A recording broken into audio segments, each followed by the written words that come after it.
Welcome to the Podcasting Podcast, where I podcast about podcasting. My name is Cameron Edward Benson, and I am the host of the Getting to Know You podcast on the same channel. Go check it out. Today I'm gonna riff. These episodes are about 10 minutes, and what I do is I just give you kind of behind the scenes of what's going on with me. Sorry about the lighting. I have like a new lighting situation, and it's not working super well, but that's how it is. I haven't posted the last 2 weeks, so I apologize about that if you are tuning in. And I guess I just wanted to give you an update. So the podcast is actually doing better than it's ever done before.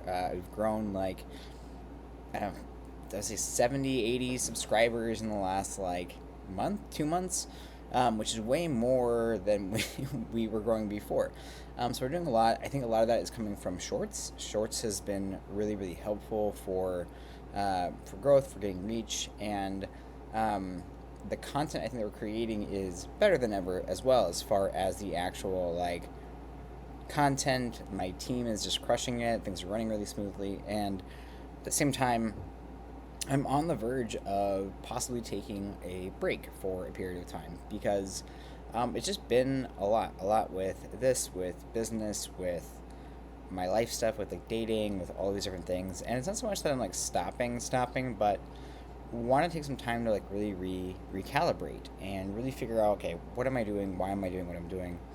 Um, so not necessarily stopping, but I had front loaded a bunch of guests, and now I haven't really caught up with those guests because I've had, or like with, filling more guests. And I'm just at this point where I've been really doing a lot of like soul searching and figuring out what am I doing. And I'm in the process of a lot of that, like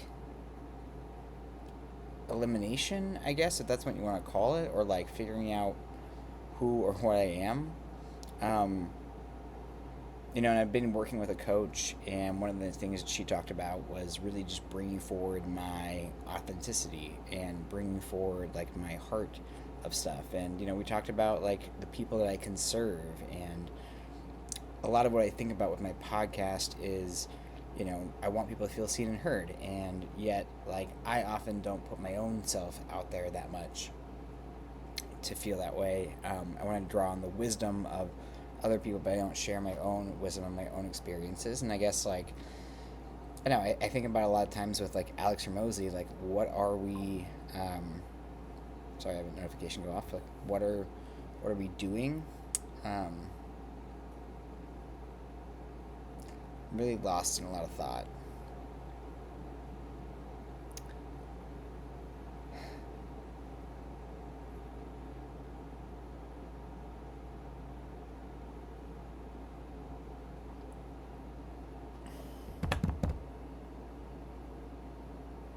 So, one of the things that Alex Ramosi was saying is how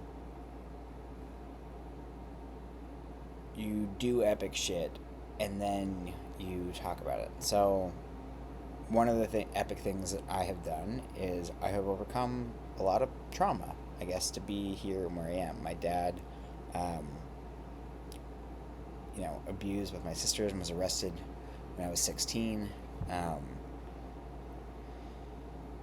And I don't know if this is helpful at all, but I just want to be raw and authentic about it. That it was like really, really hard for me, and really challenging in a lot of different ways.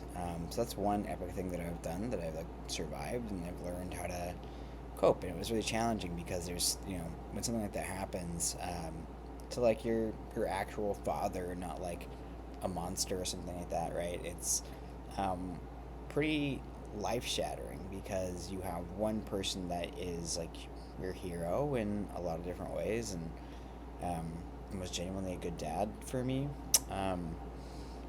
who did these horrible things, and lied about them and became very much like the person that I didn't think he would be. And that was pretty traumatizing, especially as I got older.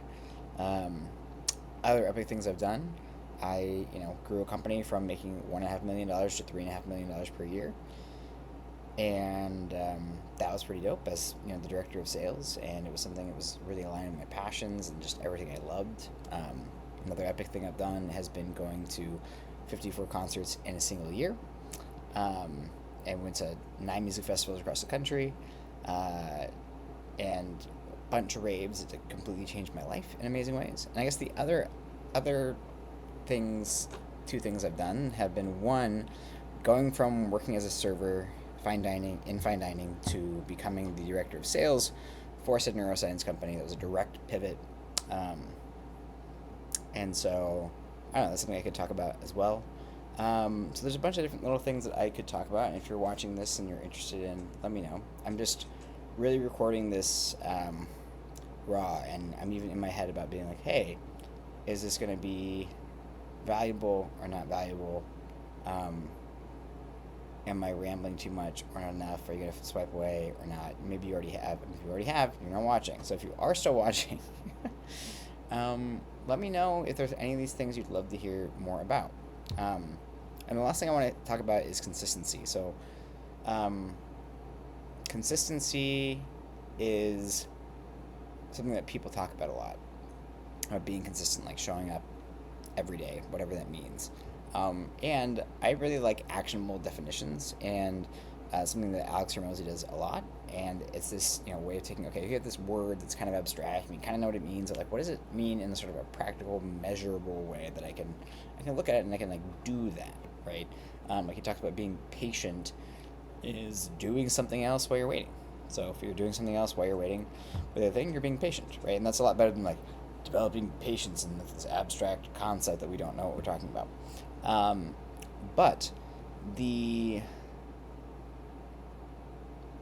thing with consistency is that consistency is about getting back on the horse. That's how I personally define it. It's not always doing every single thing that you want to do all of the time. It's that like when you are falling off the diet and you get back on, that's being consistent.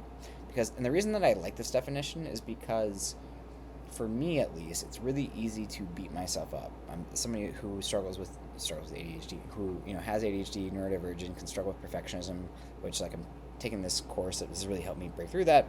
But with consistency, I find that like it's another thing I'm measuring myself against, that I'm like not perfect at. So if I didn't do it every single day, I'm inconsistent and then bad.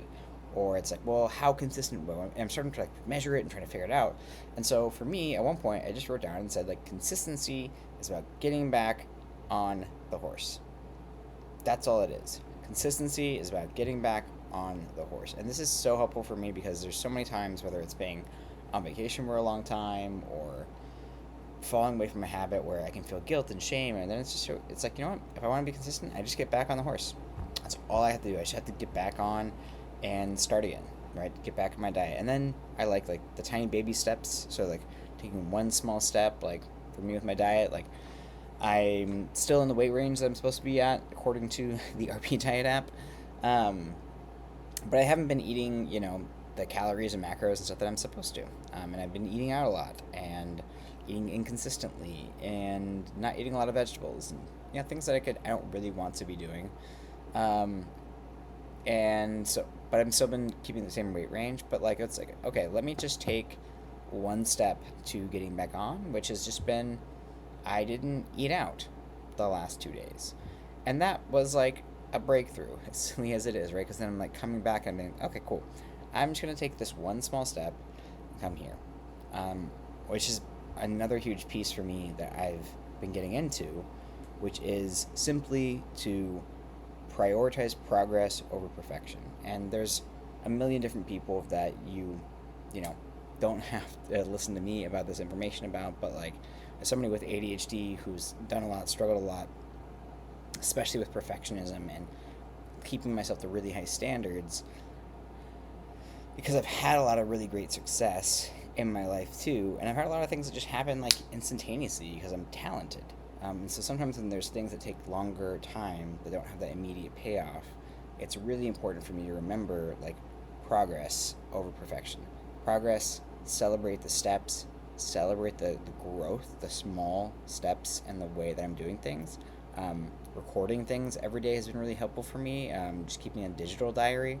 I write a lot in my handwritten journal, but keeping a digital diary for whatever works better for me to just track all the things that I've done. Anyway, this is me. Welcome to the Podcasting Podcast, and I'll see you on that next one. Hope you like and subscribe. Ciao.